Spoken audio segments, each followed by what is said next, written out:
All right, everybody. So welcome to the second part. So this is just going through some of the other major principles. So we've already talked about kind of the biological side and what's happening and our first model. So now let's get a little bit more into the different processes. So first off is encoding, which is just getting information to the memory system. Specifically, people look at it from that working memory down here to the long-term memory, even though with some attention you can argue sensory information into working information is also encoding. It's simply getting the information to your brain, getting the memory to form. Okay, and there are two different ways to do this. One is parallel processing, similar to what we talked about, sensation and perception. This is happening constantly. So this is that part that's, not effortful. It's just kind of there happening alongside in the background with everything else. But effortful processing takes time and you're really working to get that information into your memory. So with effortful processing, it's encoding that requires attention. Okay, so it actually takes conscious thought, not like dual processing or parallel processing that just happens automatically. This one takes time. Okay, the first way you can do this is rehearsal, and you have a person in Ebbinghaus who is going to make this argument. We'll talk more about him when we get into forgetting later in the week. But rehearsal is just the idea that in order to remember the information, you have to go over it and use it again and again. Again, you want that well-worn path of neural pathways, right? So rehearsal is going to be everly trying to remember the information, saying it over and over again. It's like when I would have people come in and ask me about, reinforcement versus punishment. They would sit there and be like, okay, so reinforcement, you want to reinforce, or you want the behavior to keep happening. Punishment, you want the behavior to stop, right? Saying it again and again. That's that rehearsal piece. Now, chunking is a little bit different, right? So chunking is when we have a lot of information and we can group it together in a way that helps us easily record or encode the information into our brains. It's the reason why this stream of numbers are a lot more easier to look at when it's a phone number, right? Even with a phone number, when we say this, it changes how it sounds into the chunking. So if not, I would just say the stream of numbers is 5, 1, 3, 5, 8, 5, 4, 6, 9, 8, right? It's all one. But if I'm saying like a phone number, it's 513, 585, 4698.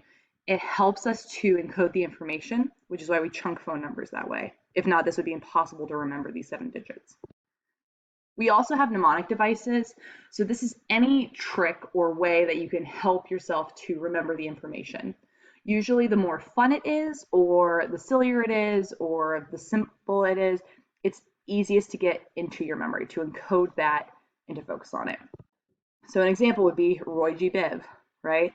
These are the colors of the rainbow: red, orange, yellow, green, blue, indigo, violet. Another one that you've learned before, PEMDAS, or please excuse my dear Aunt Sally, for orders of operations in math. Also, usually, it doesn't have to be fully correct information to help, or it doesn't have to be super serious. So for example, a professor told me one time he had to memorize the word clandestine, right? So this word right here. It means underhand and sneaky, and he could not get it to work. So he ran into his friend who actually put this into a song form, and how she said it was, oh my darling, oh my darling, oh my darling clandestine, you are underhand, sneaky, dreadful, sorry, clandestine. Now the tune is going to help with that, so that acts as a mnemonic device. And even though we don't say clandestine correctly in order to fit the tune, it helps. It's right there, and you can remember that definition for clandestine using that mnemonic, that song.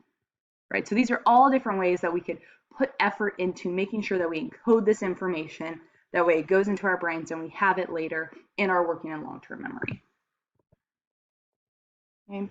Now, while you do this, there's a processing method here, deep and shallow. Shallow processing is like just processing information based on characteristics, whereas deep processing is going through and understanding it by its meaning. And instead of giving you examples of the world around you now, this is something we did at the very beginning of class. If you remember that slippery snakes activity, half of the students had to go through and just remember what the words sounded like, how easy they were to pronounce, right? And they barely got that information because it was so much shallow processing, Whereas the people who came up with information based on its meaning, who tried to make a visualization, who tried to like picture what was happening, they were working from deep processing. So what we see here is that even though sometimes we get stuck with shallow processing, which is just memorizing, let's say, definition word based on that, going and really understanding the meaning is what's going to help really process that information. It's going to help encode it and help us retrieve the information later. So with all that being said, there are two types of memory with all these different subtypes underneath, right? Because again, memory is pretty complicated. It covers a lot. So there are two types here. Explicit memory, which we call declarative, right, which kind of states itself, is split up into your working memory, episodic memory, and semantic memory. But you also have implicit memory, this non-declarative, this part that kind of automatically happens, right? This more, you know, just like dual processing side of it that includes priming, conditioning, which we just talked about, and then procedural memory. So let's talk implicit first. It's a little bit easier. Okay, so quick facts about this. It's just like current perceptions of behavior. Most of this is happening without your knowledge. It's just happening, right? It's unintentional, little to no effort. You're taking this information in. Again, like riding a bike. You put a lot of effort in at first, but once you learn how to ride a bike, you don't even have to think about it anymore. Same with driving. If you think about how long you took to learn driving, and now you can just hop in a car and go. Okay. So this is like cortical areas. This is your cerebellum coming in. You'll hear it cortical areas. Forgot my other quotation mark, but this is procedural, so it's in your cerebellum. And this is pretty stable throughout aging. So it doesn't matter how old you get, unless something happens to you, you're always going to remember how to ride a bike or tie your shoes. Okay, so examples again, riding a bike, driving a car, how you speak, your verbal patterns, where you pause, saying things like, going through, and classical conditioning are all examples of implicit memory, right? So here we'll see priming.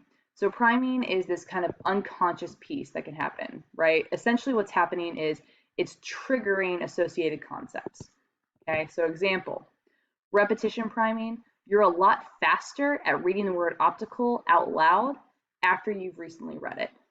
So if you like struggle to get through the word, like in class, you'll be like optical. You'll be able to have it later.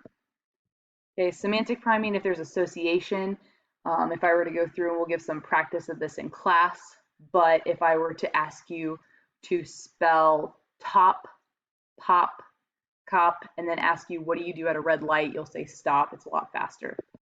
Okay. You're also a lot more likely to say the word nurse when you've just recently read the word doctor. So these associations come into play. Conditioning, we've just talked about this. I'm going to go quickly through it.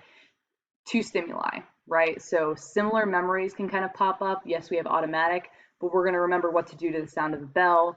You're going to have that response very quickly without thinking of it. And then finally, motor or procedure memory. It's involved in completing a task. You'll hear motor memory or muscle memory. Your muscles don't remember anything, right? It's all in your brain. So essentially, it's a task that's so well learned it becomes automatic. Example is if you play an instrument. Typing on your computer, once you have that kind of procedure down, you always have it. Driving a car, throwing a football. We need to make sure that our team is actually going through and working on their procedural memory, kind of buffing that up this year. And in explicit memory, you have your working memory. So we talked about this briefly. It's that short-term memory. So in the last video, we talked about that. We have limited information there, but it keeps it in an immediate sense for about 5 to 15 seconds. And we use it for these like mental calculations. How do you remember if you're like how much to tip a server? How much is 20%? How do you calculate that? Retaining information briefly, if I give you a phone number to write in or an email address. Information in class, so essentially what you're doing right now and taking notes as you're listening is going through your working memory.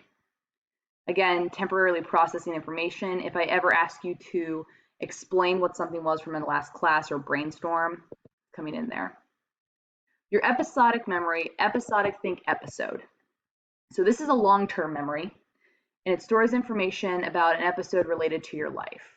It's how you recall past events that tell me what happened when you were a kid.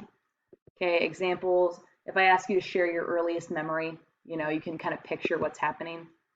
If you play the memory game or concentration where you have to go through and match, this is like watching an episode of TV, right? You can kind of see it happening, see it play out, see the locations.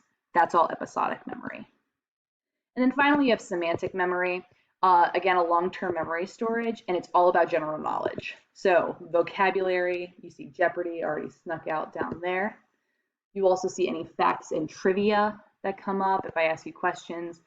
If you remember your multiplication tables going through, 2 plus 2 equals 4, or 5, depending on your reading of the book 1984, right? Any of that general knowledge trivia comes from your semantic. Again, this is all explicit memory. You had to have put effort into it in the beginning.